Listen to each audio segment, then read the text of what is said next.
Alright, here we go. The long-awaited Rogue One review. Uh, Definitely done in a timely manner, not 7 years later or anything. But, hey, at least now I can talk about what made Andor so much better. I think, using that as a comparison really shows, I think the failings of Rogue One. I'll talk a little bit more about it, but I think it all boils down to just the characters in Andor. It just felt so much better. They were just deeper. And sure, you can say that Andor had a lot more time, but I mean, movies can, they can build characters, just because they have less time. Sure, you might not focus on quite as many characters, but that doesn't mean there should be none. Um, and I think the argument that they're all going to die at the end is just a dumb one. Like, at the very least, Chris was mentioning that you can make them all tropes. Like, do your stereotypical, like you got the monk guy, you got, the shady rogue or whatever. That could be like a D&D-esque movie. They don't have to be like game-changing deep, but just something, some through line that makes them like a likable, relatable, hateable, whatever character. Um, so yeah, I'm gonna start off just by talking about characters and sort of comparing them, comparing characters that I liked in Andor to ones that I didn't in Rogue One, or um, just talking about each character and like sort of comparing them based on I think the role I see them playing in their respective medium. There's no way this is gonna be coherent, so let's just jump right in. Start off by talking about the big one, the boy himself. Um, so with this, I'll go ahead and break down like each one into like several sections, I suppose. So like Rogue One, it has, um, I would say like the Saw arc, like it has, when Jin is a kid to when she's broken out of prison and she meets with Saw, and that's where you should see like the characters as they've already existed, like their starting point. Um, then there's the bit where they go to meet Galen. That's sort of what's leading to what should be leading towards like their change, their development, or whatnot, or just time for them to interact. It's with each other, and then Scarif, where do their big heroics, go out like a G, whatnot. And then Andor, I would say there's sort of four sections. There's the intro where uh, Cassian makes his deal, like kills that guy, kills the Empire guy, has to go on the run, meets with Luthen, all that stuff. Up until the next one, I would say is the heist, which is like the prep time and the actual execution. Then the prison section, and then just shortly at the end, there's like the sort of like I mean the end section, but like when the rebellion, you see it sort of beginning. So in Rogue One, Cassian, we see him at the start just murder the guy that he was like getting information from because, you know, the guy couldn't escape. He was going to fall into Empire hands in theory. But from our perspective, it's seen as like this. He pretty much murdered a guy almost in cold blood who was helping him out. So we're supposed to like think, oh, he's a bit of a rogue. He'll do whatever he needs to, he'll do the dark deeds that need to be done to get the rebellion going. Um, and then after that, he immediately like disobeys an order, doesn't kill Galen, who winds up dying anyways in spite of that. Um, and then simps for Jin and leads the rebellion, whatever, gathers the troops, is all motivational. Basically, we see one thing in one scene, and then he's seemingly completely different. Like, uh, you don't really see something. It's not, in my opinion at least, the decision not to take the shot on Galen is not like he's developed so long since meeting with um, the informant in the beginning. Whereas in Andor, you see him go through all these changes. Um, I think one negative I might talk about later or not, we'll see, is that I think the flashbacks to when he was a kid are pretty much wasted. Like we learn that he was a kid and his people were basically wiped out. But it takes so long to show that when, it really never comes up again. Um, but separate from that, we see like he starts off as like a bit of a loser, like he owes a bunch of people money, um, and um, surprisingly, I think it's shown that like a lot of people kind of like him, but then also like the people who get to know him better don't really trust him. They just figure, yeah, he's never gonna pay us back, that kind of a thing. Um, and he's sort of in it for his own gain, just looking out for himself as much as he can. Then there's the heist where I think he's sort of, seeing teamwork a little bit. He's seeing the rebellion, and then immediately that goes badly. He sees like Skeen want to betray them. He sees Vel like the sec or when the young guy Karis is dying, she just wants to kill him instead of like trying to save him because it'll be easier, essentially. Um, and he realizes, oh, like this isn't everything he's hyped up to be. So he sort of like puts out the feelers and gets a bad reaction. Then there's the prison section where he really recognizes that teamwork and it's for his own gain, but he recognizes the value of teamwork. Um, but it's still tied to his own goals.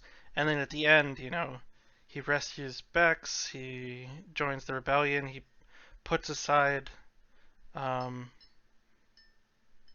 well, not puts aside, but rather he recognizes that, there's more to his actions. There's other things he could be doing with his life. He could be helping people, that kind of thing. Um, that's, I think, where I'll leave it off for now. So we can talk about the villains a little more. Um, here we have, the very realistic, totally alive picture of Grand Moff Tarkin, as well as Krennic, who are the only two villains. There isn't a third one. No one else shows up. Uh, I only remember these two. Grand Moff Tarkin is really just generous putting him in there. Like he's technically there, but he exists basically to tell Krennic to, shut up and get in line. And I think there's not too much I can say about Krennic. I think, as I've said numerous times, Jenny Nicholson's video really just does a much better job of saying this than I could. But she put forth that like it almost seemed like Krennic and Galen's relationship was going to be like he respects him. Like Krennic respects Galen, as a coworker. Like sure, he's there to he needs to make sure he stays in line for the Empire, but like he would be sad when he dies. He would know about his wife, that kind of thing. Like it seems like that at the beginning almost, but still at the end of the day, like he's got a job to do and he has to make sure Galen stays in line. And so that like when he finally is thinking about like killing Galen, or realistically when he like kills his team, um, there's sort of a decision to that. And then when he sees Jin, it could be this moment where he's like, "This is the daughter of the man I worked so long with." There's some feelings there, but then eventually he decides, "All right, I mean, I like, sure she's his daughter, but she is also my enemy." Um, and also he talks a big game to people like Darth Vader, which sure that could be realistic, but you, if anyone's saying we're in that position, like I feel like no one's speaking up. They might try and exaggerate or like show off a bit, but he's like borderline asking to be murdered there. Um,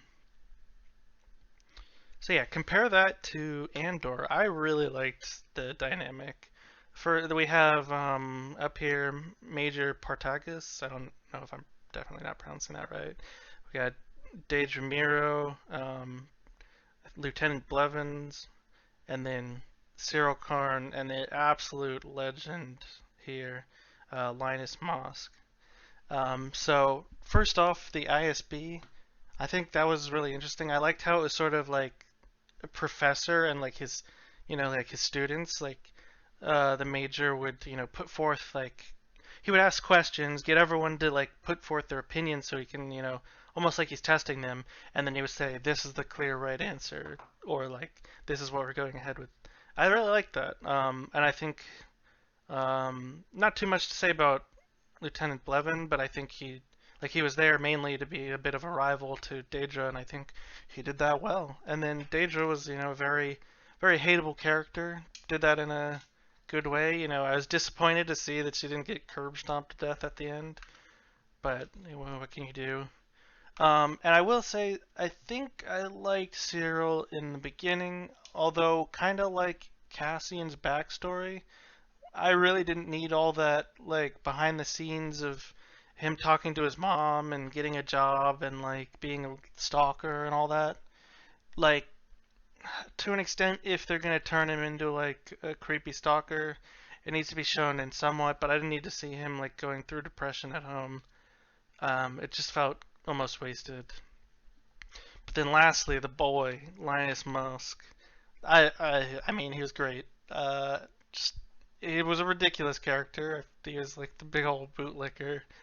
Just you know, um, I I just thoroughly enjoyed him for whatever reason.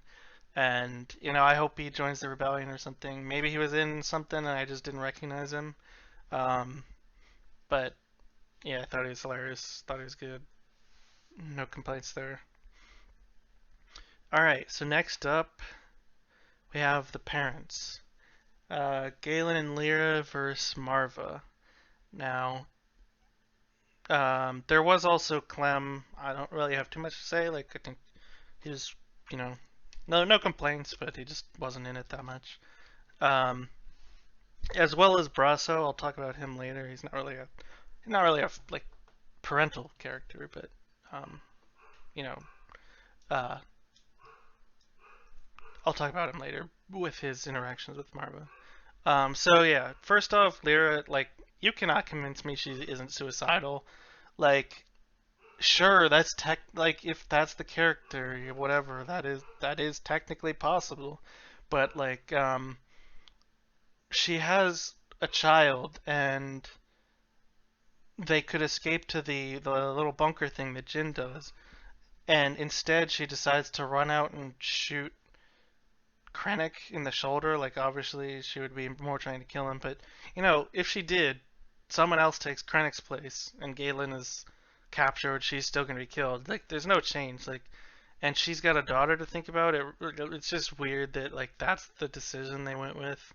Like, sure, they need her to die to be in the movie, but it just, I don't know. It's one of those things where sure it's a plot hole. It doesn't really change too much. It just felt weird. Um, then Galen, the whole I can't send a flash drive thing. I'm not gonna really complain about it because whatever, it's a movie kind of a thing. But um, I don't know. He was there. Didn't feel like, I don't know. It didn't feel like that prominent. I guess like it felt like Jin. We see nothing about how she lost her mother. Um, I mean, I guess sure she became like a delinquent and we skipped those years.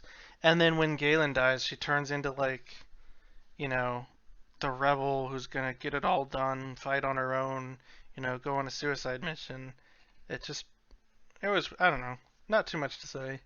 But compared to Marva, who's, at first, she's trying to teach Cassian, like trying to get him to be someone, and then Cassian does the heist, and she's inspired unknowingly that it was Cassian, and like he didn't really have pure motivations at the time. And she's like, you know what, the rebellion is it's worth standing up. We have like a home here. Um, that we found a place where the Empire wasn't. Let's not let them take this place and just leave. Let's do something about it. And then in the end, she inspires Cassian. I think that, I mean, yeah, just I think she was a really good character. The way she was utilized to like her relationship with Cassian, I think just good all around. Um, Great portrayal, all that stuff. Um, and I'll talk more about I guess I'll talk about it now. The whole tradition with the like when someone dies, their ashes are made into a brick, and that's bricks like you find a wall to put that in. I thought that was great. Like that's the perfect kind of thing that you could steal for like a D&D campaign, and you know I might sometime. It's just a little bit of it's the lore that makes the town a town. Um, that's another thing. I guess I'll talk about it here. The in Rogue One, there are people doing things, but in Andor, you really see like you see the different like society. Well, we live in a society. But yeah, you see like the people, their different cultures. I'm not gonna really say too much about it, but on the planet where they do the heist, I forget what it's called. You know you see the people there and how they're treated and whatnot. Yeah, you just see a lot more of like the nitty gritty of the rebellion and like how be it comes into being. Whereas Rogue One, you see technically how it happens, but you don't really get as much out of it. Next up is an unfortunate comparison. Like first off, uh, this is called K2SO, not K2SO, which I mean doesn't matter at all. I just found that when I was looking up names. I thought that was a poor decision. Like, I mean, everyone calls him like K2, I think, and he's definitely should be K2SO. It's so much easier to say than K2SO. It literally doesn't matter. And also, if I'm being honest, he got the better end of the naming scheme because the suicidal drone on the right, not literally, was called B2 Emo, which I'm sorry, but that is a terrible name. Thank God they called him just B throughout the show because B2 emo. Wow, that's the probably the biggest negative I can say. Um, but yeah, so we see that here K2. Look at that. We got some long arms there on him, and over here we have B2 emo. We have BMO. I could easily see him just coming over here and wrapping his long arms around his little bee body. Um, I'm sorry. But yeah, so K2, like, yeah, as I was saying, short end of the stick, because I think he was probably one of the best droids in Star Wars up until this point. Like, sure, the one in The Mandalorian, Taika Waititi, like, he was good, but I don't know. You could make an argument for either. But yeah, so K2 was pretty good, but then compared to B, I'm just gonna say B, like, he was actually, like, a surprisingly emotional character. Like, um, when Marva dies, you see how it affects him, and it was touching. Like it was genuinely not just ooh look droid cute, we can sell plushies or whatever. It was like a genuine good character, um, and I think maybe you could say it's personal preference, but that did more for me than just the comedy of B2 or of K2. But yeah, no complaints about K2. Um, Alan Tudyk nailed it. But yeah, um, I guess another thing I would say about this is it actually made me realize something that I thought was kind of dumb, but you know, thinking about it, I came to an okay place with K2 and C3PO and all those droids. I think whatever the hunter droid, I forget what he's named in Mandalorian also, they're always saying stuff like, you know, our odds of survival are 1 to, you know, 10 million or whatever. And I was like, that's just so dumb because, you know, then they go and do the impossible thing. Um, but, I mean, realistically, you know, just, I guess how a droid would make a decision is, you know, look at all the outcomes, you know, and then take its best course. So, you know, technically they are thinking through, I guess, like, there are this many outcomes that I can process, and this is how many go favorable, and this is what I have to do. So it does make sense that they say that, but I just want to go back in time and punch whoever made them speak in the dick in the in universe, because the fact that they say their predictions out loud is just always like, I mean, they can't see the future, obviously. It's just predictions they can make, and they can't account for like unknown factors. And so the guy who makes them say that, next time, just keep it as a background process. But yeah, what I was saying is the thing about it, like the whole odds thing. Technically it makes sense that they would think about odds like that. But yeah, I don't know. Random tangent, not really relevant. Um,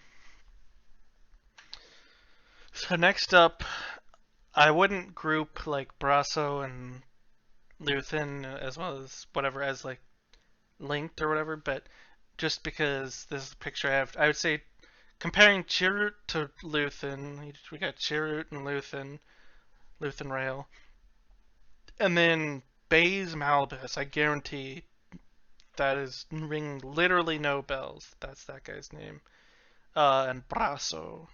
Uh, so I'm gonna save Chirrut for later. We'll start with Baze. Um, I mean, he looks cool. That's what I have to say. But like, I mean, he wasn't really that in it. Like, he's Chirrut's friend. When we see Chirrut dies, he goes wild. He's like, the Force, someone with the Force with me for whatever reason, and then kills like four dudes before getting blown up, peacefully by a grenade. Um,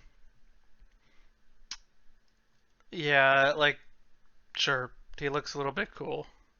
Whatever. Um, like his character design can only do so much for him. Like the fact that I mean, like the fact that he calls Jin like little grasshopper or young grasshopper. At the point, it feels like they've known each other for like 2 days at that time, which is probably honestly about what how long they have known each other. And they've had like one scene together or something. They barely have spoken. It's weird. It just feels like once again we're missing out on character interactions. Then compare that to Brasso, like he's sort of almost like an older brother um to Cassian, definitely in love with his mom. But at first I was like, he was whatever, he was like one of his friends, not fine character. And then in this scene that this image is taken from, it it was really cool. It was very like inspiring in universe, and you got to see in a way like the comparison to when Chirrut dies. Baze is usually like his scene is whatever. It happens. But Brasso, he leads the whole march, and then Marva's recording goes off, and it sparks the rebellion, and like he punches out a guard with her brick. Yeah, I thought he was well executed. Like I didn't think too much of him. Like he was a character that was needed, but then at the end, he brought it home. He put it on when it mattered. Um, so then Chirrut, who initially was one of the cooler characters when I first watched it, versus Luthen, who is just an absolute G. Um, like unfortunately, maybe a bit of a hot take. I genuinely don't know.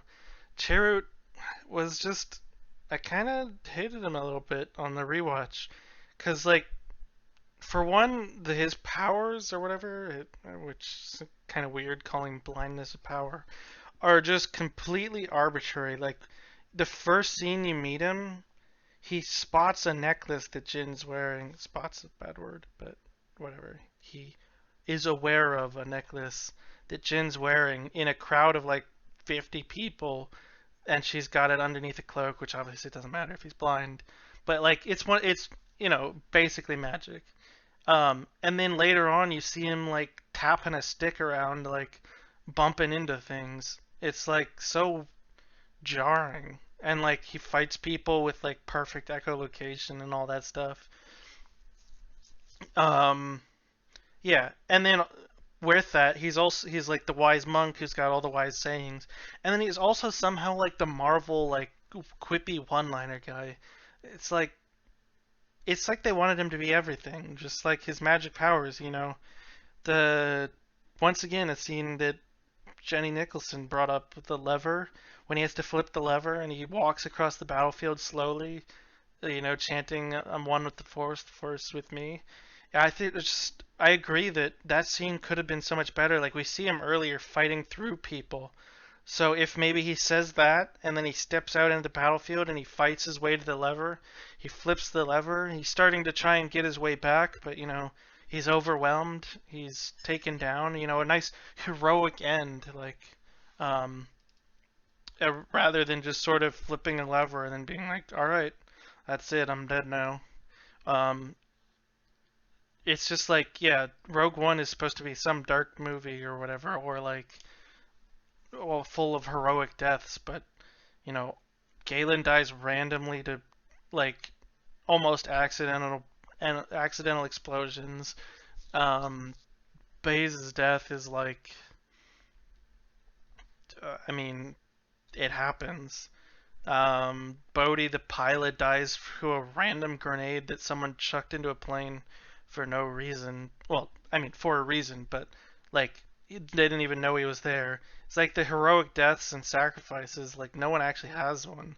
Like K2 goes out protecting Jin and Cassian. So like if anyone, he's the dude with the best notable death, and like honestly the most character to him also.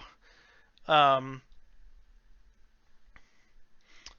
So yeah, then compared to Luthen, you see he's like a very experienced spy. You get to see him in like real life, sort of acting, just like trying to not meeting with I guess like the fancy people on Coruscant, I think.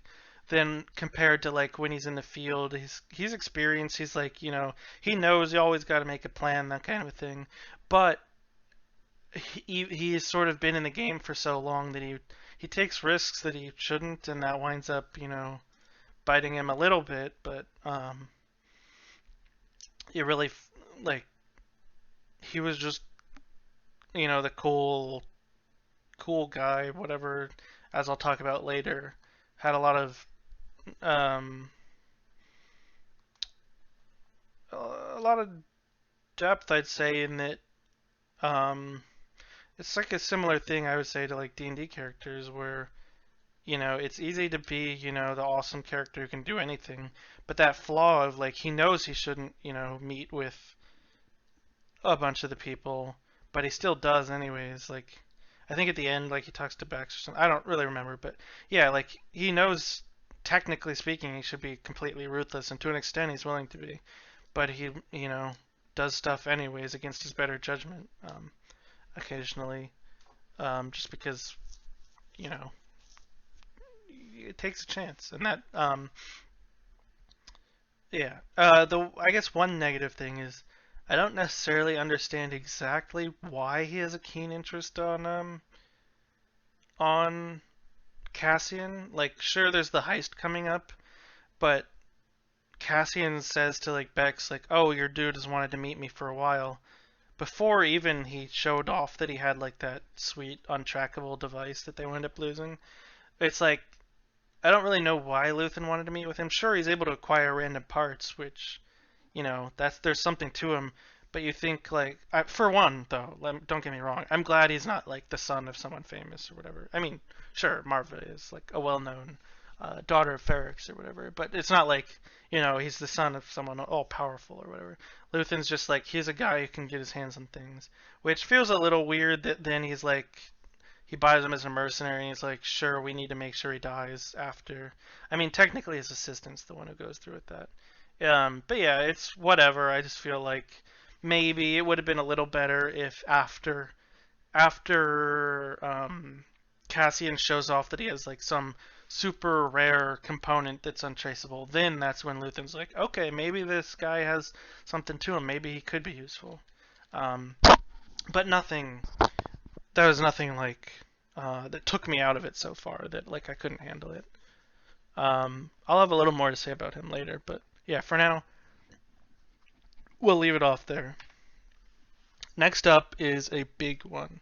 So we have Bodhi and Bex. So first off, I mean the big one unfortunately has to be sort of like the mental torture.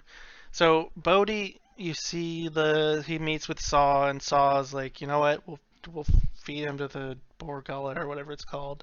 And then Bodhi loses his mind, and he, for one scene, he's like, yeah, I'm the pilot, and then he's all good, and we never see anything remotely like that. He's just basically a normal dude after that. And like the level of detail, he knows like knows about like master switches and routing messages and all this stuff when he's just some random pilot who Galen chose to deliver a message. He's basically just like a flash drive delivery man. Um, Considering he was supposed to be like, it really feels like the scene where he was mentally tortured might as well not have existed. Like he doesn't lose his mind at all. Um, Compared to Bex, like first off, she's just like a likable character throughout the whole thing, and then you see like they have the setup of like the tortured screams of that one like race, and like you see her getting put through it, and I'm really glad they didn't like show off what she was being tortured, because like the human mind is so much worse than anything they could show us, that kind of a thing. And then you see like she's completely wrecked, like she's like you can like physically and emotionally see the result of it. Um, I don't want to like spend too much time in the weeds, but it was just executed so much better um, in Andor, and even separate from that, I just like the pilot was. If you take out that scene, the pilot was fine. If those were like two different characters, I could say like no real complaints. He was inspired by Galen, and he's like, all right, let's do this, and he's sort of a um bit of a follower. Yeah, but then Bex is like, she's also a good character, like um sort of like strong. Like you see that her snitch boyfriend dies, and um what and like, but she's like stays strong, and like she's been through a bunch of stuff, but yeah, whatever. So that way in season 2 or whatever, if she inevitably overcomes like the torture, you can see that like she's tough, she's been through it, she's not like just boom. Hopefully, I can't speak on this because it hasn't happened, but hopefully it's not just like, oh yeah, she's so strong she can beat their torture. Like hopefully it affects her, but she's able to find ways to succeed, and in spite of it, that's I guess a good way of putting it, as opposed to overcoming it completely. Um, yeah, I think I'll leave off there for that. Our next up is we'll just say like the heart of the rebellion. Like the figures involved. We got Jyn Erso, Saw Gerrera, Vel Sartha, Cinta Kaz, and Clea Markey, who, when I was getting her picture, apparently people speculated that she's Princess Leia, which, I don't know, that seems weird to me. I'm hoping that was just before all the episodes came out, or it doesn't happen. So yeah, Jyn, overall, I liked. I will say, once again, the same thing with Cassian. It's like the first scene we see her in, apart from like the prison break, the first scene we see her acting in, I should say, or like not acting, but like taking action in, is when on Jeddah, I think it's called, with a place where like the temple gets blown up.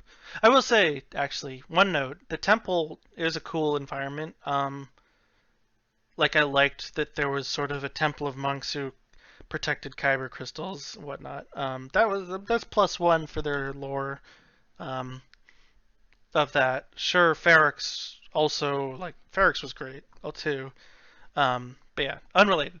So yeah, Jyn, the first scene we see her save a baby, and it's like the save the cat scene, I think. Like, if you're gonna show a bad character, you do the save the cat scene so that you're like, sure, they might be killing people, but we know, the audience has seen like a positive side or whatever. So they're willing to forgive a lot of that stuff.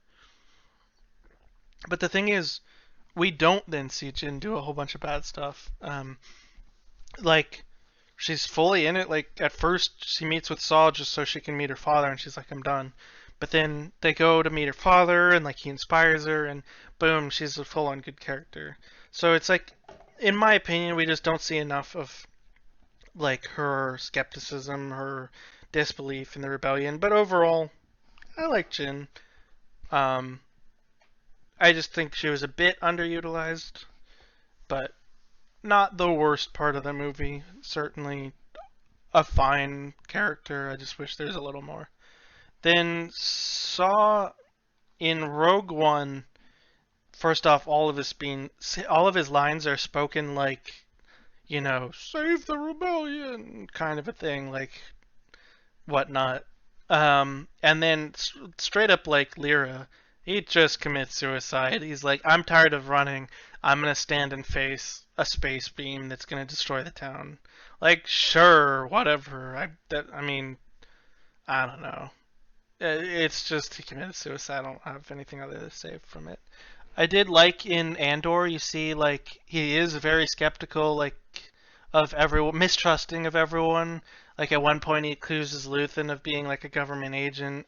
And finally, he's like, alright, I'll meet with one of the other people to maybe help out the rebellion. Or to, like, further it, like, we'll join forces, I guess. And then the second he decides that, Luthen's like, we can't go ahead with it because I need to leave him to die, and it's your decision to make. Um, basically, um, one of they find out from a spy that one of the other rebels, his like the ISB has like um, basically gotten information or like gotten info on his plans to attack a place and did it in a way that he doesn't know. So like he's walking into a trap, and so Luthen does know this because of his spy, and he goes to Saul and he's like, "It's your decision. Either you can tell him and save his life, but the spy will die." Because, or they'll find out that there was a spy in the ISP. But I liked that moment for Luthen because he was like, realistically, he knew that the spy was more valuable than this guy being able to lead an assault. But he was like, that sort of old, like, been through it. He's like, I'll let Saw make the choice because I don't know if I'm strong enough to go through with it. Um, and I'm assuming Saw then is like, that's when he's like, um, when he finally, was like willing to trust someone. Well, maybe not trust, but work with someone else. That's what he's met with. Um, which I thought was cool. He wasn't in it too much, but just one little positive interaction. And then all the interactions here with the ladies of the rebellion, I'll say, um, I liked them. So like, I think Clea was Luthen's assistant, and she knew about Val's plan and the heist and all that. Like, she was full in on like the rebellion with Luthen. Then Val and Cinta are kind of lovers, but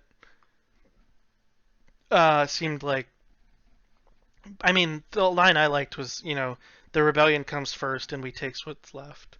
And then Val was cousins with Mon Mothma, and they're sort of both in the rebellion, but it doesn't seem like they fully know what each one is up to. So yeah, Cinta, I liked that like she had experienced tragedy at the hands of the Empire, and she was like fully committed, willing to do the dirty work. Um, Her first priority was the rebellion. Like she would have straight up murdered Cassian given the chance. Then Clea was like the young Luthen, almost like she was devious, she was scheming, she knew like Cassian could speak, we gotta take him down, Luthen, I don't care what you say, and like not trusting of um, transmissions and stuff afterwards, like she was technically right, but like a bit ruthless, and yeah, good character. And then Vel, was another one. She was sort of like she talks to Cinta and she gets that like the rebellion comes first, we take what's left. And then later when she's talking to Mon, she repeats that same line to her. I thought that was good. Um, she's the leader of the heist, but like a bit conflicted and like looks to Cinta for a lot of guidance. It seems like. And yeah, we're all just not too much to say. Just three good characters that I liked. The whole heist crew.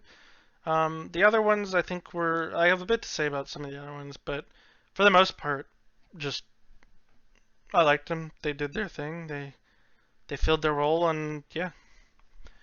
Um, so yeah, just a couple characters of note.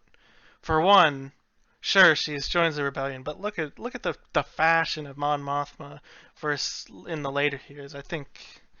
I mean literally doesn't matter, but yeah, I like the Coruscant look. What can I say? I think I'll start by talking about Mon, her daughter Leda, and her husband Perrin. Um, I liked that I liked the scenes with Mon Mothma overall. I think they were a bit slow burn, but I like the political side of like she's so obviously like an ineffective um like trying to lead like charities and stuff and like tell all the rich people we gotta look out for other ones and like they see her as annoying so they don't really look into it more than that. um I like that. I think she said she learned it from the Emperor, basically, like from his rebellion. I don't really know too much about that, but overall, good stuff. One thing about her daughter is like her daughter's like rebellious, like kind of annoyed with her mom. It seems like because she probably thinks she's cheating with the other dude, her like accountant that's helping her with the not get busted for the rebellion, like moving funds around. And like even before that, she sees her as like the classic mother daughter of like I just want what's best for you, but the daughter doesn't understand. But then later on, they say that like she's naturally found like the equivalent of like Christian values on her own and like, super religious for whatever their hometown is, and like wants an arranged marriage, which I don't know. Sure, whatever. That just did not feel like it fit with, rebellious Christian teenager who wants an arranged marriage to like some um, shady like loan shark. And then Perrin was, I mean, for one, Mon's way too good for him, but their interactions, like how she can't even fully trust her own husband in a way. Uh, and like actually the interaction where she basically blames him for gambling in front of like a spy so that they see because gambling's illegal but no one's really going to care. um so she's like sort of blaming some of the fund mismanagement on him to get away with her rebellion stuff, and then like also selling her daughter for money basically. There's no good way of putting that. um like taking hard decisions, sort of sacrificing the image of her family to keep the rebellion going. Like, I think there's more to it to be seen, but I think it's at least a good start.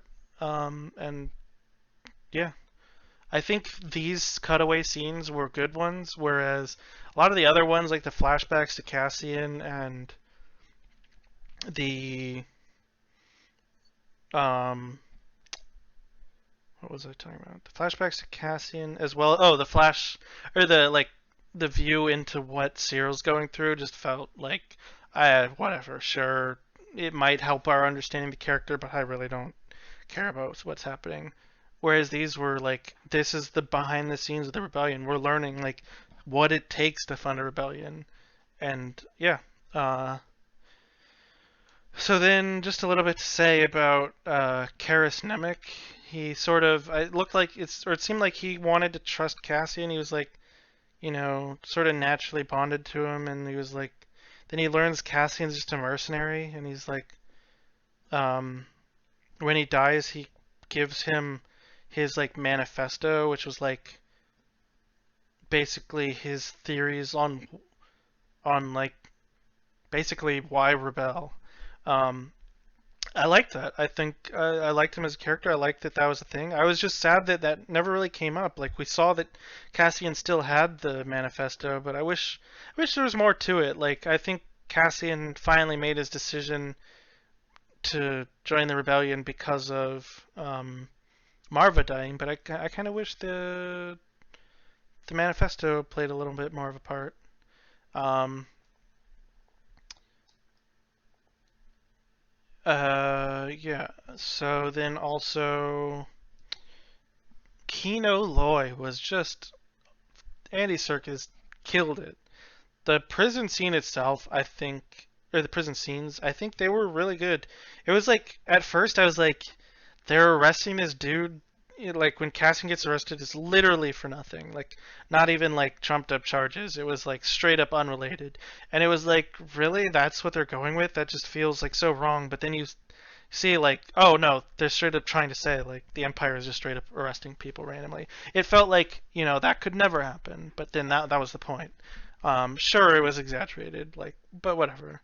And then like you learn about the prison, and like Kino, you see it first as like the bootlicker kind of guy. Like he's just gonna do his thing. He's gonna be the guy that the prison guards give a little bit of power to and beat everyone down. But then you see, like, you slowly learn, oh, no one's getting out of prison. They're just being shuffled around to like new prisons, new teams, so that they can keep people from rebelling. Um, and he's like, he's scared, but he takes action. He's like the one way out. There's just such a good character. I hope he comes back. And then on top of that,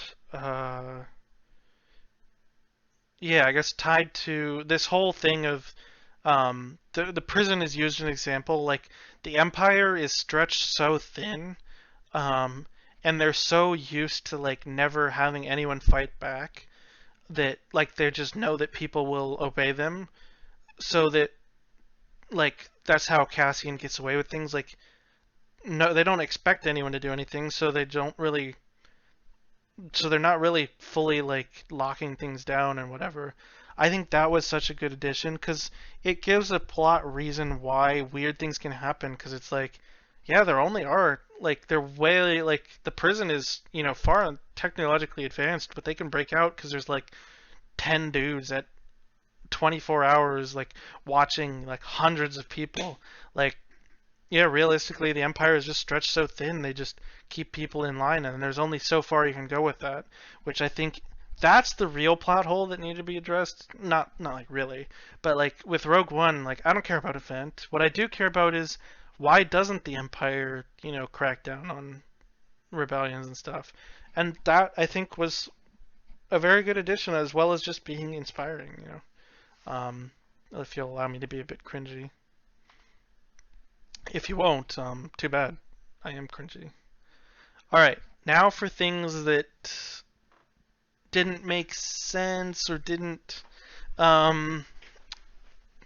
Things that I wanted to mention may or may not have like, may or may not like matter, I guess. For one, the biggest downfall of Rogue One is they show her in an early scene using tonfas, like the police baton kind of a thing, to fight people, and then later on they sneak into the base on Scarif, and look, her outfit has got like the batons here. I think Chris told me they were like landing guides, but like easily, those could be weapons. I wanted to see her use them. Like is it so much to ask for? I want to see her go ham with the twin staff or the twin sticks, and I'm disappointed. I'm not mad. I'm just disappointed. We'll move it over to Andor.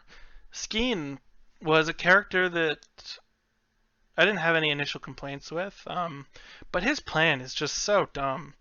He's like, you learn that he's in it just to make money. He's doing this heist with the rebellion, which, sure, I could see it if it's like, oh, they get the money. They get like 80 million credits or whatever. And he's like, I'm sorry, the rebellion's good and all, but that's 80 million credits. But no, we learn that he gave a fake story of why he joined the rebellion. He was here the whole time for the money, and I gotta say, man, that was a terrible plan. Your plan was to sit eating berries, starving in the woods for a plan that was most likely gonna fail, and if it doesn't fail, it gets the attention of the entire empire just so you can get some credits. Like, not even like, yeah, like his plan from the beginning because he lied about his whole thing. Like, just there are easier ways to make money, man. Um, yeah. I guess random other things of note. Um, I talked about the whole Ferrex, like the brick making thing. I like that. I like the whole town, like when the guards are coming in the beginning, like they start just banging on walls and stuff, causing a ruckus, just sort of, showing solidarity, and then the whole Marva's like, oh, it's, oops, uh, you know, you don't want to worry about when the clanging's going on, it's one thing, but when you're really worried is when the clanging stops. It was like, I don't know, didn't really nothing really happened because of that. It was just like, you know, ominous, whatever. Just a little bit of world building. Like they all stand together. Snitches get stitches. Whatever. Um, yeah. So I've sort of already talked about the negatives. For the most part, throughout when talking about the characters as they came up. I guess I would say with Andor, the other characters um, who are in the heist, the other characters I didn't mention, I think they were good. I liked the the double agent in the base in the heist. I think that's such a classic. There's like so many Empire people who are secretly working for the rebellion, but this guy I liked that he had a reason for it. Like they talked about how his wife was like one of the natives, and then either she was killed or like he wasn't able to see her anymore. And he was just like a sort of minor character, but like we got to see scenes with him, and he was just a good character, minor but well used character. There were some villains like that, like the rich people or whatever, like the generals and like his family that were on that planet. Um, Once again, like minor villains or whatever, but just sort of little bits of flavor. Whereas in Rogue One, there was like just tons of random rebel soldiers. Like for example, the prison scene in Andor, like the dude he busts out of prison with was like one of the rebel like leader dudes or whatever in Rogue One. I literally didn't even know until I was looking at images for that. Like, I was like, it'd be cool if he escaped and joined the rebellion. Maybe he did or something. But yeah, he was literally in Rogue One, and just no one remembered. I guarantee you that. Um, yeah, so that's it. That's all I have to say. Nothing more. I think that's where I'm gonna end it off. All right, fine. I'll talk about the stupid hallway scene. Okay, you happy?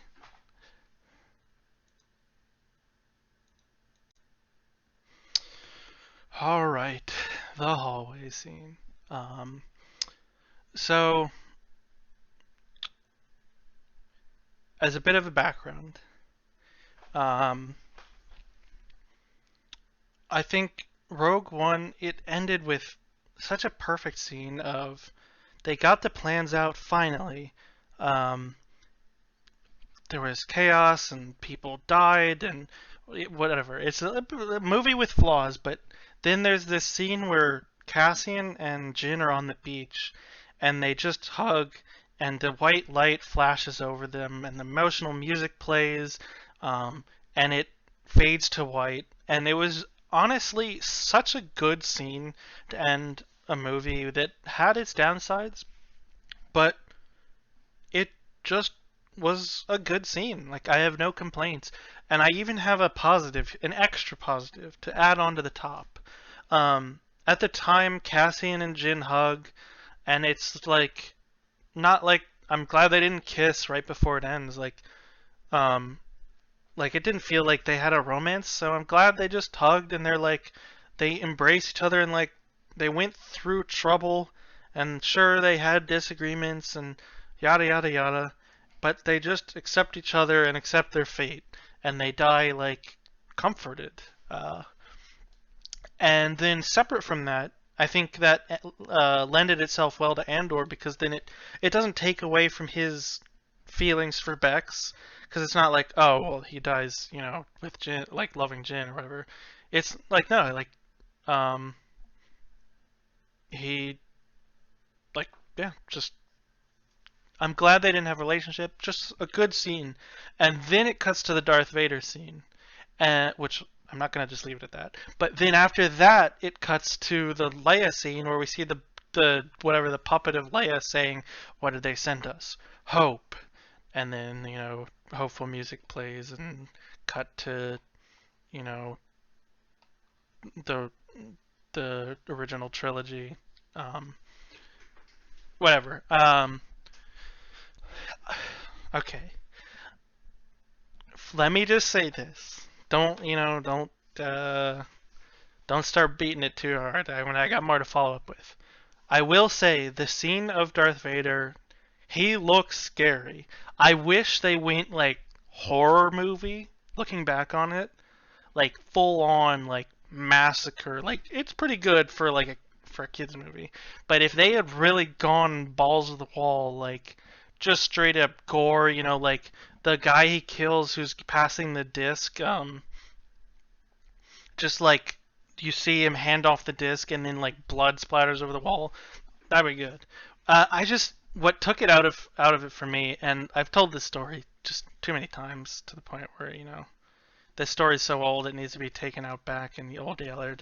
But I'm going to the movies with John and my brother Matt, and we start joking. John's seen the movie before, but for whatever reason, because of the line like Benny Bothans died to bring us this data, we started joking for whatever reason that like there was a Bothan daisy chain where they were like handing off, the data, um, and like one would get killed, but they would like chuck it, like Payday, like how when you're chucking like the duffel bags.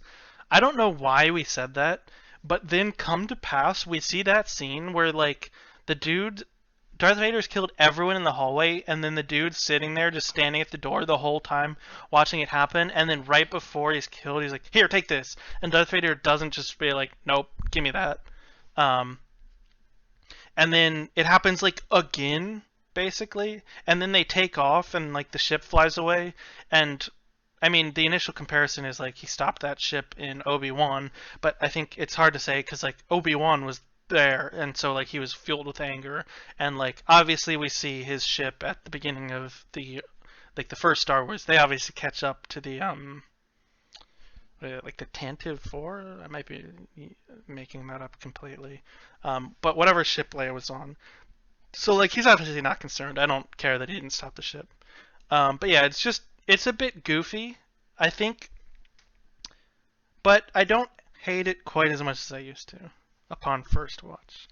But I do think if they had gone just full horror with it, I think it would have been better. But the one thing I will say is I don't know if it would make sense, but I really think, if at all possible, it should have either not been there or been before the scene where Jin dies. Because this is Jin's movie. Like, her character's kind of whatever. But, like, that scene was the ending to her movie, the start of the rebellion. And then we cut to the Darth Vader scene, and it sort of takes that away from it. But then the worst scene is afterwards. We see them hand it to Princess Leia and whatnot, and like because they can't end a movie with Darth Vader just massacring dudes. I guess. I mean, I think they could have if they really wanted to, but and then we see the doll of Princess Leia say hope, which every time they said what is it like rebellions are built on hope, it just killed me a little. Like it was so ham-fisted, like just ham so far up in there. Um, yeah, that scene itself was yeah. But I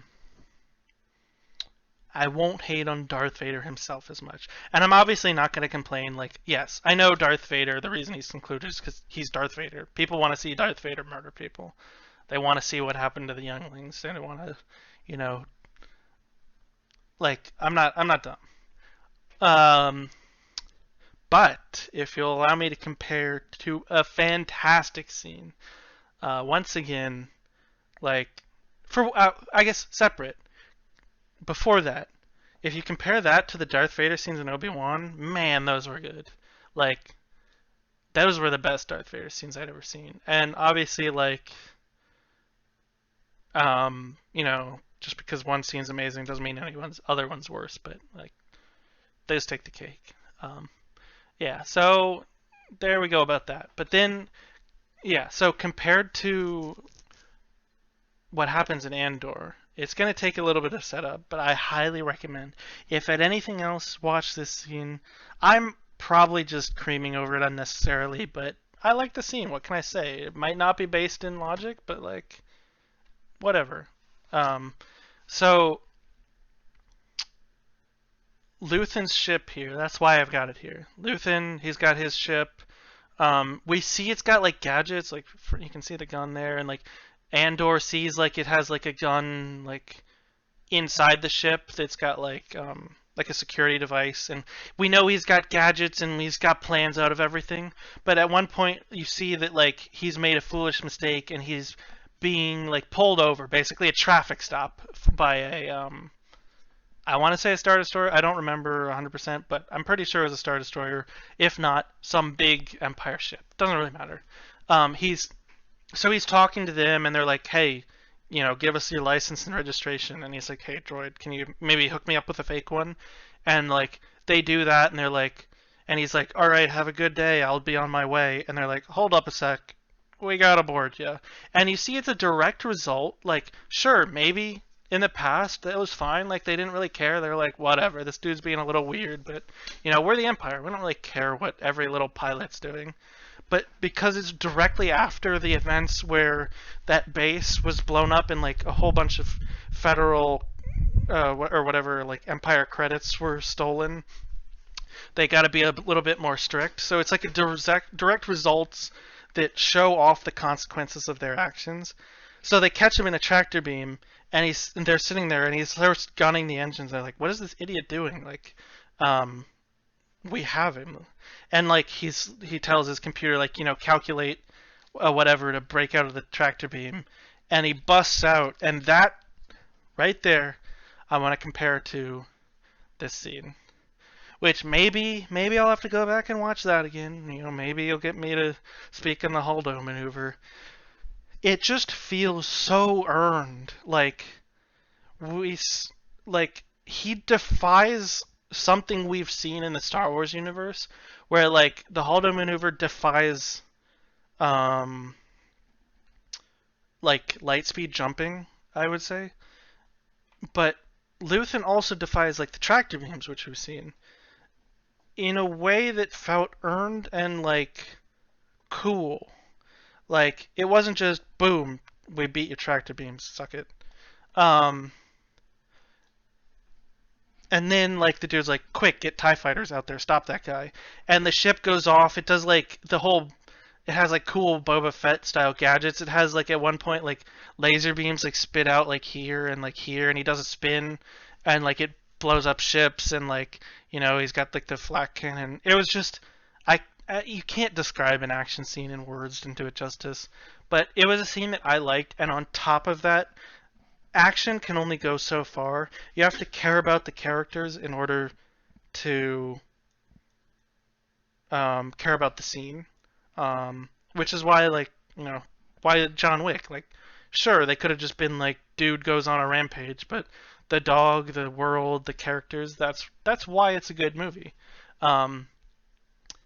Yeah, compared to like these other scenes, I feel like they were at the cost of something. They might visually look cool, which I'm at the point where I can say the Holdo maneuver visually it might have been cool. I don't really remember. I can't speak to that. Um, but it was at the cost of something um, that I feel like they've done a good job countering. Like Lightspeed, we don't have much info on it, but they're going more into like, oh, can you do the calculations, which makes you think like, oh, Lightspeed is flawed. Like you have to have a ship that can like not fly you into a star. Um, and so I think the whole okay, I'm gonna say this and be a bit of a like whatever. You can don't take this as a victory or whatever if but whatever. Um, I think that could have been done in a way where it was executed and we're like, okay, yeah, I see why people aren't doing that constantly. I see what the risks are, but you've earned it. And it was cool. And it was like the big heroic scene. But I just don't think they did that.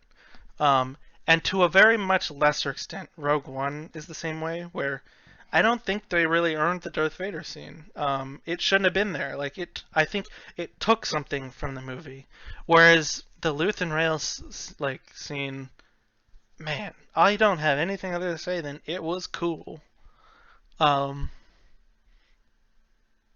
and maybe I'm overblowing it, but at a certain point of the day, like people like things for reasons they can't explain. So yeah, okay, right. I think realistically, that's all I gotta say. Like, when it comes down to it, I think Rogue One, I was getting to this point where I was like, okay, I've seen the other Star Wars movies.